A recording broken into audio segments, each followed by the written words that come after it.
সারিকার চেম্বারে বসে আছে মিসির। এইমাত্র তার একটা দাঁতের ফিলিং করিয়ে দিয়েছে স্ত্রী।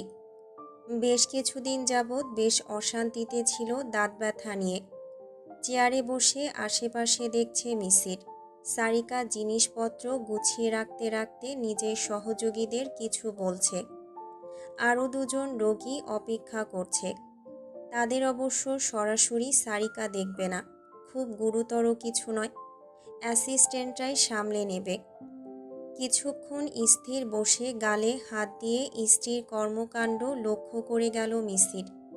বরিশাল থেকে ফিরেছে, অনেক দিন পেরিয়ে গিয়েছে, অথচ তাদের মধ্যে এখনও কিছুই স্বাভাবিক হয়নি। অবশ্য তাদের মধ্যে স্বাভাবিক কিছু কোনো কালেই ছিল না। স্বামী স্ত্রীর দায়িত্ববোধের সম্পর্ক বয়ে এসেছে দুজনেই। মিসিরের এতকাল মনে হতো এটাই সঠিক, এটাই প্রথা। এভাবেই হয়ে আসে এমন স্বামী স্ত্রীর দাম্পত্য জীবন, যাদের মাঝে অন্তরের সম্পর্ক নেই। প্রথমটায় মিসির চেষ্টা করত সারিকাকে আগলে রাখার, তার মনটা বোঝার, কিন্তু ইদানিং আর সেই ইচ্ছে হয় না। নিজের স্ত্রীকে মানুষ কম, ছায়া বেশি মনে হয় তার, যে ছায়া অতীতের বৃত্ত থেকে বেরোতে পারছে না। অপরাধবোধ জাগে মিসিরের মনে। সারিকাকে হয়তো সে ফাঁদে আটকে রেখেছে, বন্দি করে ফেলেছে দাম্পত্য নামক এক খাঁচায়। যে পাখি ডানা ঝাপটে নিজের মতন উড়ে চলার শখ, সেই পাখি খাঁচায় নেতিয়ে পড়েছে সম্পর্কের ঘানি টানতে টানতে। অ্যাপ্রন গ্লাভস খুলে নিজেকে গুছিয়ে নিয়ে সারিকা চিন্তায় ডুবে থাকা স্বামীর দিকে তাকালো। মিসিরকে অত্যন্ত ভাবুক দেখাচ্ছে। সে এগোলো। আমার শেষ, চলো। মিসির খানিকটা চমকিত হয়ে ভাবনা থেকে বেরোলো। তৎক্ষণাৎ চেয়ার ছেড়ে উঠে পড়ল। বাক্য ব্যয় না করেই চেম্বারের বাইরে হাঁটা দিল। আজ মূলত কিছু কেনাকাটা করার আছে দুজনের। সামনেই পরপর বেশ কিছু দাওয়াত আছে। উপহার, পোশাক আশাক এসব ক্রয় করা আজকের মূল পরিকল্পনা। মিসিরের সঙ্গে গাড়িতে করে শপিং মলে পৌঁছালো সারিকা। দুজনেই ভেতরে ঢুকল। আশেপাশে মানুষের ভিড় মোটামুটি। পরিবার পরিজন, বন্ধু বান্ধবদের সঙ্গে কেনাকাটা করতে এসেছে অনেকেই। তারা দুজন প্রথমে একটা গিফট শপে ঢুকল।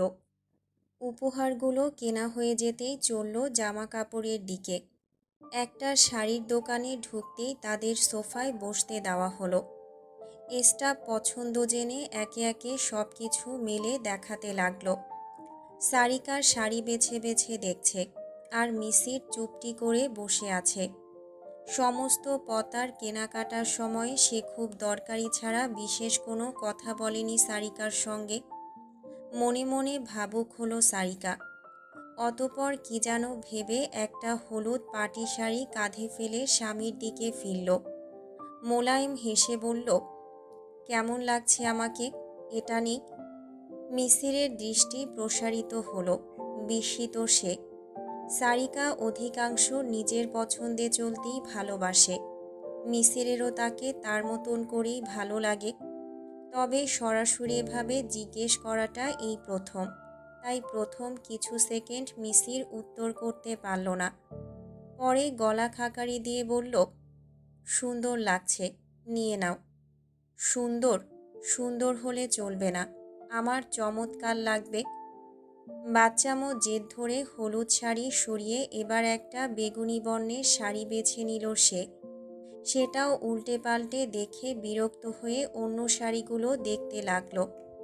যেটাই হাতে লাগছে সেটাই দুমড়ে ধাক্কা দিয়ে সরিয়ে দিচ্ছে। মিসির ফ্যালফ্যাল করে চেয়ে দেখল স্ত্রীর কাণ্ড কারখানা। সারিকার হঠাৎ এমন আগ্রাসী আচরণে স্টাফরাও অবাক, কিন্তু কাস্টমারের সঙ্গে কঠোর কথা বলতে পারছে না। শেষমেশ মিসিরই নিজের হাত বাড়িয়ে দিল। সারিকা তখন একটা কচুপাতা বর্ণের চিকচিকে জরির কাজ করা শাড়ি নেড়েচেড়ে সরিয়েই রাখছিল, কিন্তু এর আগেই মিসিরের হাতটা তার হাতের উপর চেপে বসল। অবাক হয়ে স্বামীর দিকে তাকালো সে। মিসির মুখে কিছুই বলল না। শাড়িটা তুলে সারিকার কাঁধে ছড়িয়ে খানিকটা দূরে সরে বসল। বেশ আগ্রহ নিয়ে দেখল অর্ধাঙ্গিনীকে। সারিকা ড্যাব ড্যাব করে তাকিয়ে রইল। মিসির থুতুনিতে আঙুল ঘষতে ঘষতে এত গভীর দৃষ্টিতে তাকে দেখছে যে সারিকার মনে হলো তার পেটে অসংখ্য প্রজাপতি উঠতে শুরু করেছে। লজ্জা পেল সে। উজ্জ্বল গাল দুটো তপ্ত হলো। মিসির নিজের পর্যবেক্ষণ শেষ করে বলল, চমৎকার। ওই একটা প্রশংসার শব্দই সারিকার বুকে দামামা বাজিয়ে দিল। অজান্তেই ঠোঁটে লাজুক হাসি ভর করল। শেষমেশ কচু পাতা রঙের জরির কাজে শাড়িটাই কিনল সারিকা। দুজনই পাশাপাশি হেঁটে দোকান থেকে বেরিয়ে আসছিল। ঠিক এমন সময়ে মুখোমুখি এসে পড়ল এক রমণী। লম্বা ফিনফিনে এক সুদর্শনা, গায়ে জড়ানো টেন্ডি পাকিস্তানি সালোয়ার কামিজ, ওড়নাটা সরু ভাঁজ করে কাঁধের একপাশে ঝুলিয়ে রেখেছে, হাতে বেশ কিছু শপিং ব্যাগ। রমণীকে দেখেই মিসির থমকে দাঁড়ালো। অপরদিকে সেই রমণীয় গভীর জলজলে দৃষ্টিতে দেখে গেল মিসিরকে।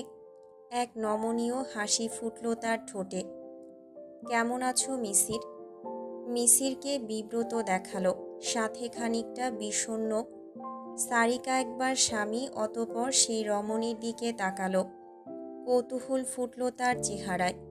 মিসির শেষমেশ একটা দীর্ঘশ্বাস ফেলে জানালো, ভালো আছি। তুমি কেমন আছো আরোয়া? মেয়েটার নাম তবে আরোয়া। মনে মনে আওড়ালো সারিকা। চেনা চেনা লাগছে, কোথায় যেন শুনেছে। মস্তিষ্কের বুঝে উঠতে খানিকটা সময় লাগল। মনে পড়তেই সারিকা নিজের জায়গায় জমে গেল। অবিশ্বাস নিয়ে তাকালো। আরোয়া। বিয়ের আগেই বলেছিল মিসির, একটা মেয়েকে একপাক্ষিক ভালোবাসত সে। সেই মেয়েটা এখানে তাদের সামনে দণ্ডায়মান। আমি ভালো আছি, তোমাকে দেখে আরও ভালো লাগছে। আরোয়া মিষ্টি কণ্ঠে জবাব দিল। তার দৃষ্টিতে আবেগের প্রজ্বলন স্পষ্ট, যেন তারা ফুটেছে চোখ দুটোর মাঝে। সারিকার ভীষণ অস্বস্তি হলো। বুকের মাঝে একটা চাপা আতঙ্ক ভর করল। স্ত্রীর হাঁসফাঁস ঠিকই খেয়াল করল মিসির। তৎক্ষণাৎ আলগোছে একটা হাত বাড়িয়ে সারিকার কোমরের পাশে হাত রেখে কাছে টেনে নিল সে। নিজের সাথে ধরে রেখে মৃদু হেসে আরোয়াকে জানালো, ওকে তুমি প্রথম দেখছো, পরিচয় করিয়ে দিই।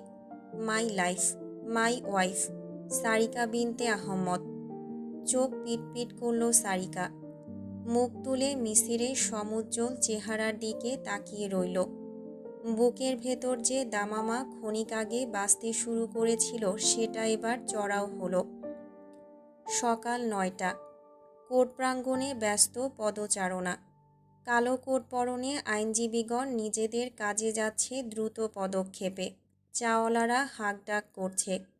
বারান্দায় পাতা বেঞ্চিতে সাহায্য প্রার্থীরা বসে আছে। কেউ বা চা পান করতে করতে নিজেদের কেসের অন্তিম আলোচনা সেরে নিচ্ছে। এমন সময়ে বাইরে এসে থামল একটা গাড়ি। ভেতর থেকে বের হলো নীরব, কালো স্যুট পরনে, কোট আপাতত ভাঁজ করে বাহুতে ঝুলিয়ে রাখা, হাতে ফাইল এবং কাগজপত্র। চুলে আঙুল বুলিয়ে সে সরে দাঁড়ালো। গাড়ির অপর দরজাটা খুলে গেল। অভ্যন্তর থেকে বেরিয়ে এলো সাইবান। কালো স্টাফ ডিজাইন করা সাদা শার্ট আর বাদামি ট্রাউজার পরিধানে। শার্টের হাতা কোনোই অবধি গুটিয়ে রেখেছে। তার একটি হাতে ধরা অপর একটি নমনীয় হাত। সযত্নে ওপাশের মানুষটাকে গাড়ি থেকে নামতে সাহায্য করল সে। বাইরে পা রাখল ইরাম। হালকা সবুজাভাব শাড়ি পরনে তার, চুলগুলো বেনি পাকিয়ে রাখা। প্রথমবার সাইবানের দিকে তাকিয়ে পরক্ষণে কোর্ট প্রাঙ্গণে দৃষ্টি ফেলল সে। বুকের ভেতরে অসহনীয় চাপটা ফিরে এলো। জীবনে কোনোদিন কোর্ট কাচারির চক্করে পড়া হয়নি তার, শুধু সিনেমায় টুকটাক দেখা হয়েছে। তবে বাস্তব জীবন তো আর সিনেমা নয়। সামনের আদালত ভবন, আশেপাশে সবার চিন্তিত উপস্থিতি এবং উকিল প্রার্থীদের ছোটাছুটি ইরামকে খানিকটা ভয় পাইয়ে দিল। সাইবান স্ত্রীর আতঙ্ক ঠিক অনুভব করতে পারল, তাই নিজের হাতে থাকা স্ত্রীর হাতটা তুলে হালকা চুমু দিয়ে বলল, I am here my precious. Iram খানিকটা বিস্মিত হলো। পর মুহূর্তে মৃদু হেসে মাথা দোলালো স্বামীর উদ্দেশ্যে। নীরব হাত ঘড়ির দিকে চেয়ে বলল, চল সাইবান, এগোই। স্যার কিছুক্ষণের মধ্যেই চলে আসবেন। ভেতরে প্রবেশ করল সকলে। বারান্দায় সারি সারি লাইন ধরে বেঞ্চ পাতা, অধিকাংশ দখল হয়ে গিয়েছে। সাইবান খুঁজে একটা জায়গা বের করল, ইরামকে বসালো। সামনে সে আর নীরব দাঁড়িয়ে রইল। মিনিট 20 মধ্যেই নীরবের সিনিয়র পৌঁছে গেল। সিনিয়র অ্যাডভোকেট মোহাম্মদ শিশির চৌধুরী। বয়স 50-এর কোঠায় হলেও শারীরিক গঠন অত্যন্ত সুঠাম। আধপাকা চুল এবং চিবুকে ধূসর দাড়ির রেখা। সুপ্রিম কোর্টের সিনিয়র আইনজীবী তিনি। অবয়সেই প্রভাব স্পষ্ট। দুর্লভভাবে নিম্ন আদালতের কিছু কেস লড়েন, তার মধ্যে ইরামের কেস একটি। শিশির চৌধুরীর সঙ্গে রয়েছে আরও একজন জুনিয়র অ্যাডভোকেট, যিনি এসেই বিনা বাক্য ব্যয়ে শুধুমাত্র তাকিয়ে সাইবান এবং ইরামকে দেখলেন। ইরাম সালাম দিতেই সেটি খুব সংক্ষিপ্তভাবে গ্রহণ করে অগ্রসর হলেন। আজ প্রথম শুনানি। আদালতে এখনও ইজানের উপস্থিতি চাওয়া হয়নি, শুধু ইরামের হাজিরা চাওয়া হয়েছে, তাই ইজান বাড়িতেই। তারা সকলে যখন ধীরে ধীরে বারান্দা দিয়ে কোর্টরুমের দিকে এগোচ্ছে, তখন বাইরে এসে থেমেছে ভিন্ন একটা গাড়ি।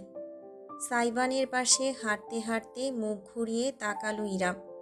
অজান্তেই চোখ পড়ল তার দৃশ্যটার উপর। গাড়ির দরজা খুলে বাইরে পা রাখল অরণ্য। তার সুদীর্ঘ সুদর্শন অব্যয় সকালের মিষ্টি রোদের আলোয় দেখালো প্রীতিকর। আশেপাশের বেশ কিছু মানুষ ঘুরে ঘুরে তাকালো দেখার জন্য। কালো ফরমাল পোশাকে অরণ্যকে আলাদা ধরনের পুরুষালী দেখাচ্ছে। আজ চোখে কোনো চশমা নেই, আছে শুধু ঠোঁটের কোণে এক চিলতে হাসি। দূর থেকেই ইরামের সঙ্গে চোখাচোখি হলো তার, তাতে ঠোঁটের সেই হাসিটি দ্বিগুণ বিস্তৃত হলো। ইরাম সঙ্গে সঙ্গে মুখ ফিরিয়ে নিল, তাকালো ভিন্ন দিকে। সিনেমায় দেখানো রাজপ্রাসাদের মতন বিশাল নয় কোর্টরুম, বরং মাঝারি আকৃতির। তাও সামনে সারি দিয়ে বেঞ্চ পেতে রাখার কারণে সংকীর্ণ হয়ে এসেছে। সামনে মাঝখান বরাবর বিচারকের আসন, যেটা বর্তমানে ফাঁকা। ডান পাশে পেশকারের টেবিল। মাথার উপর ঝুলছে বেশ কত পুরাতন ফ্যান, যার ক্যাচর ক্যাচর শব্দ হচ্ছে।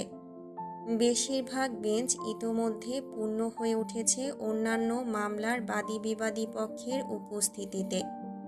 মাঝখানের দিকের কিছু জায়গা খালি আছে। রুমের বাতাস জুড়ে পুরনো ফাইলের ঘ্রাণ। সেই বাতাসে ভেসে বেড়াচ্ছে লোকজনের চাপা গুঞ্জন। ইরাম রুমে প্রবেশের আগে দাঁড়িয়ে খানিক লম্বা শ্বাস টানল। চোখ মেলে তাকালো দরজার দিকে। একটা রংচটা সিলভার প্লেটের উপর খচিত নাম ফলক। বিচারক সৈয়দা ফারহানা ইয়াসমিন, যুগ্ম জেলা জজ ও বিচারক পারিবারিক আদালত। ইরামের বুকে সামান্য কম্পন তৈরি হলো। যে দুয়ারে পা রাখছে সেই দুয়ার থেকে বেরোনোর সময় পরিস্থিতি কেমন হবে জানা নেই। ইজান যেন শুধু তার হয়েই থাকে, এইটুকুই কাম্য মাতৃহৃদয়ের। যে ছোট্ট প্রাণের জন্য এত লড়াই, সেই ছোট্ট প্রাণের জীবনে যেন ওই লোকটার ছায়াও না পড়ে। আমাকেই ভাবছো কবিতা? কণ্ঠটা ইরামের কানে বুঝি বিষ ঢেলে দিল। ভ্রুকুচকে চাপা ক্ষোভ নিয়ে পিছনে তাকালো সে। দণ্ডায়মান অরণ্য। পাশেই অরণ্যর আইনজীবী, মধ্যবয়সী এক মহিলা। চোখে মুখে কঠোর ব্যক্তিত্বের ছাপ। খানিকটা কুটিল বোধ হলো। ইরামের দিকে এক নজর চেয়ে সে দ্বিতীয়বার তাকালো না। অরণ্যকে কিছু একটা বলে একদম নিঃশব্দে ঢুকে গেল কোর্টরুমে। পিছনে পিছনে তার দুজন জুনিয়র অ্যাডভোকেট। নীরব এবং শিশির চৌধুরীও ভেতরে চলে গিয়েছে। শুধু সাইবান পিছনে ঘুরে তাকালো। অরণ্যকে দেখেই তার মাথায় রক্ত চড়ে গেল, তবে নিজেকে শান্ত রাখল সে। ধীর পায়ে অর্ধাঙ্গিনীর কাছে গিয়ে দাঁড়ালো, কাঁধে হাত রেখে নিকটে টেনে বলল, কোনো সমস্যা? ইরাম সাইবানের দিকে চেয়ে মাথা নাড়ল, তারপর তীক্ষ্ণ নজরে অরণ্যর দিকে তাকালো। দৃপ্ত গলায় বলল, ওই নামে আমাকে ডাকবেন না, শুনলে বমি আসে। এক মুহূর্ত থেমে সে জানালো, আমার নাম ইরাম কিবরিয়া। মিসেস কিবরিয়া ডাকলেই বেশি খুশি হব। আরও ভালো হয় যদি একেবারেই না ডাকেন। মিসেস তো তুমি শুধু মির্জা সওদাগরেরই কবিতা। ইরামের সমস্ত শরীর গুলিয়ে এলো বুঝি। এই লোকটার সঙ্গে একটা কথা বলতেও সে নারাজ, তাই উল্টো ঘুরে হনহন করে কোর্টরুমের ভেতরে চলে গেল। প্রাক্তনের চলার পথে চেয়ে মুচকি হাসল অরণ্য। বৃদ্ধাঙ্গুলে ঠোঁট ঘষে সে পা রাখল, নজর ইরামের উপরেই স্থির রইল। এক পা, দুই পা, তৃতীয় পা দেওয়ার সময়ই অরণ্যর মনে হলো কিছু একটার সঙ্গে হোঁচট খেয়েছে সে। ভারসাম্য হারিয়ে আশেপাশে হাত বাড়ালেও ধরার মতন কিছু খুঁজে পেল না। হুট করে তার হাতের কবজি চেপে ধরল কেউ। ফিরে দেখল অরণ্য, দাঁড়িয়ে আছে সাইবান। চেহারায় বিরাট হাসি মেখে উজ্জ্বল চোখে চেয়ে আছে তার দিকে। আপনার পতনের সূচনা লগ্নে জানাই মোবারকবাদ। তৎক্ষণাৎ হাতের বাঁধন ঢিলে করে ফেলল সাইবান। যে হাতে অরণ্যকে ধরে রেখেছিল সেটা এমনভাবে ছেড়ে দিল যেন পিছলে গিয়েছে। অরণ্য ধপাস করে উল্টে পড়ল মেঝেতে। শব্দে আশেপাশে সকলে ঘুরে তাকালো। শরীরটা ব্যথায় ঝিমঝিম করে উঠল অরণ্যর। প্রসারিত দৃষ্টি মেলে সে দাঁড়ানো সাইবানকে দেখল। ছেলেটা হাসল তীর্যকভাবে। নিজের হাতটা সরিয়ে পকেটে ভরে বলল, উপস, মিস্টেক। অরণ্য হুট করে হোঁচট খেয়ে পড়ে যাওয়ায় কতক মানুষ না চাইতেও ফিক করে হেসে ফেলল। আর কতক অবশ্য নেহায়েত ভদ্র, তাই অরণ্যর দিকে সাহায্যের হাত বাড়িয়ে দিল।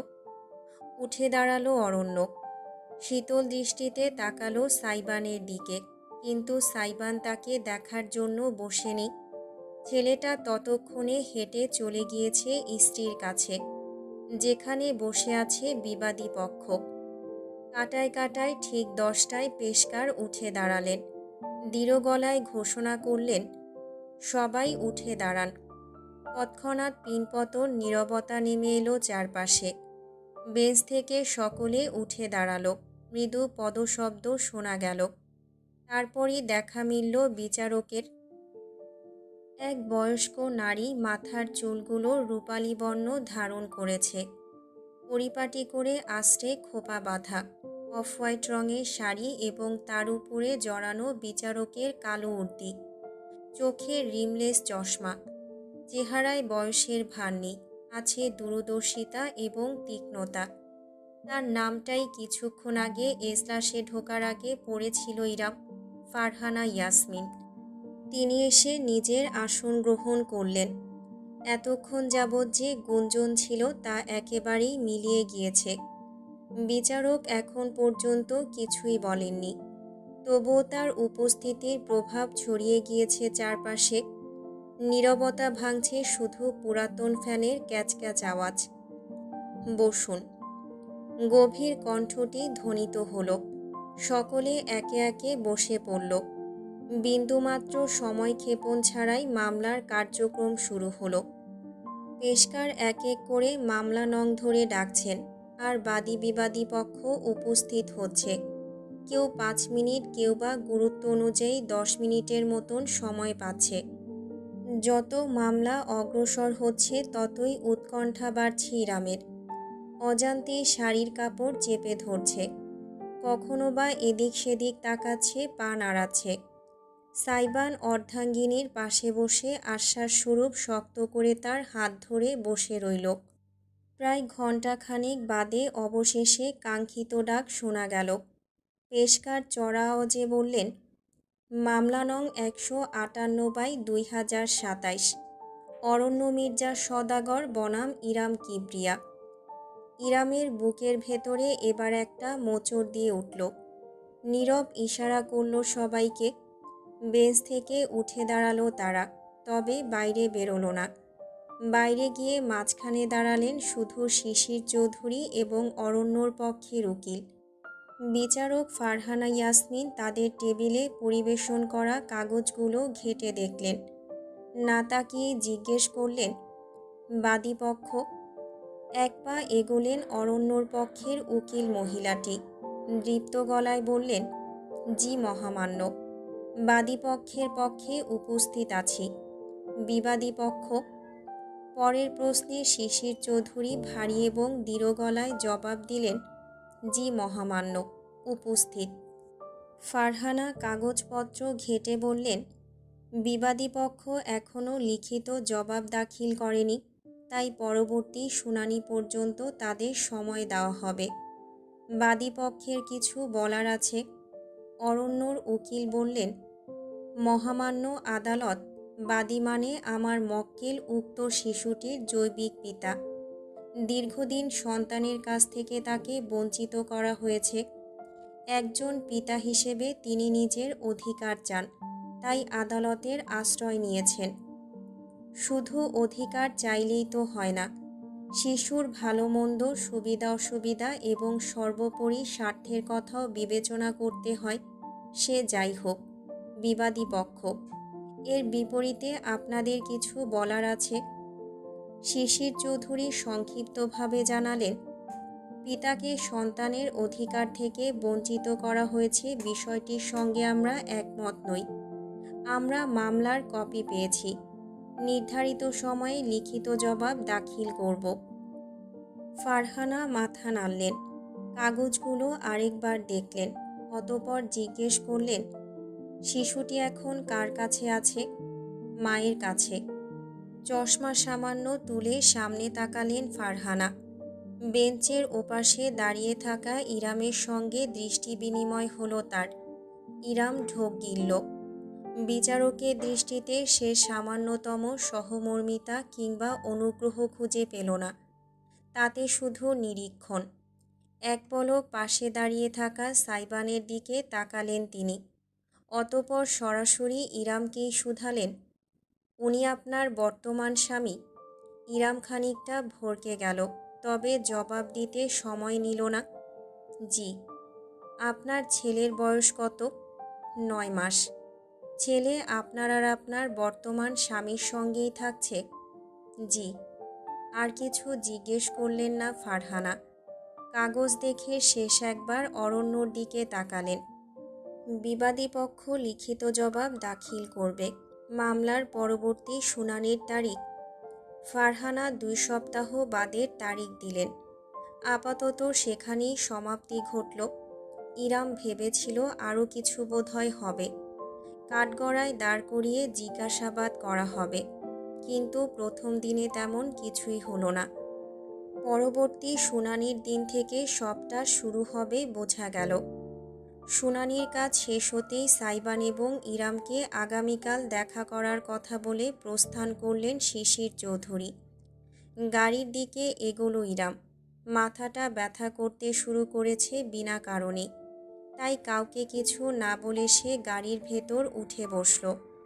সাইবান বাইরে দাঁড়িয়ে নীরবের সঙ্গে কথা বলছে কেস নিয়ে। নীরবকে সিনিয়রের কাছে যেতে হবে অন্য কাজে, তাই যা বলার এখনই বলে নিচ্ছে। বন্ধুর সঙ্গে কথা বলতে বলতে হঠাৎ একটা তামাটে গন্ধ নাকে গেল তার। পাশ ফিরে তাকাতেই দেখা মিলল অরণ্যর। মনের সুখে দাঁড়িয়ে সিগারেট ফুঁকছে। ধারালো দৃষ্টি সাইবানের মুখে আবদ্ধ। নীরব বন্ধুর কাঁধে হাত রাখল। সাই, কাজে যা স্যালাইন। বন্ধুকে শীতল গলায় বলল সাইবান। নীরব এক নজর তাকালো। পরক্ষণে সাবধান থাকার ইশারা করে হাঁটা দিল। সাইবান গাড়ির দিকে যাবে ভাবল, তবে কি মনে করে আবার অরণ্যর দিকে ফিরল। অরণ্য কিছুই করছে না, 2 আঙ্গুলে সিগারেট ধরে একমনে ফুঁকে চলেছে। তবে তার দৃষ্টি সাইবানের উপর থেকে সরছেই না। রাস্তাঘাটে বকাটে ছেলেপিলে যেমন করে তেমন লাগছে অরণ্যকে। সাইবান ট্রাউজারের পকেটে 2 হাত ভরে কাছে এগিয়ে এলো। মুখোমুখি দাঁড়ালো অরণ্যর। পছন্দ হয়েছে? বিয়ে করবেন? সরাসরি প্রস্তাব দিতে লজ্জা পাচ্ছেন?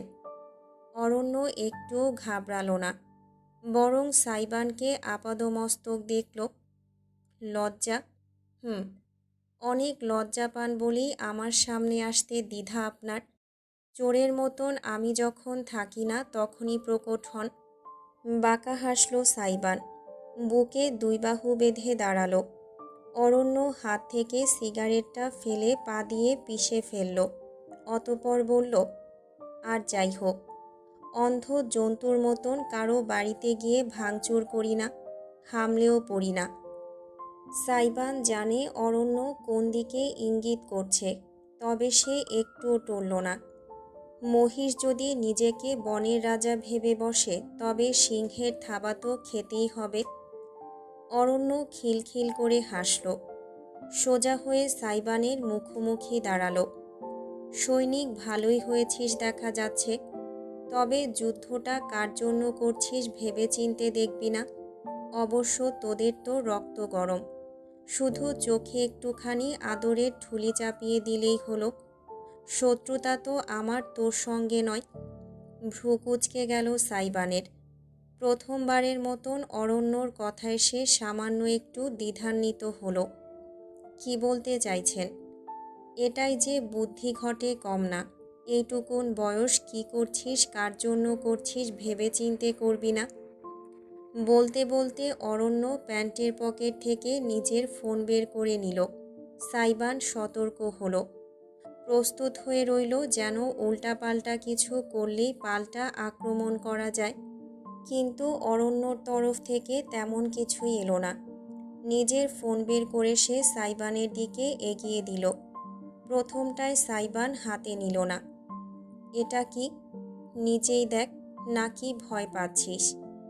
এবার সাইবানের গায়ে লাগলো, তাই ফোনটা ঝটকা দিয়ে নিজের হাতে নিল। স্ক্রিনের দিকে তাকালো। প্রথমটায় তার মাঝে বিশেষ কোনো অনুভূতি হলো না, কিন্তু কয়েক সেকেন্ডের মাথায় তার সমস্ত শরীর পাথরে পরিণত হলো। হৃদযন্ত্র বুঝি বিরতিতে গেল।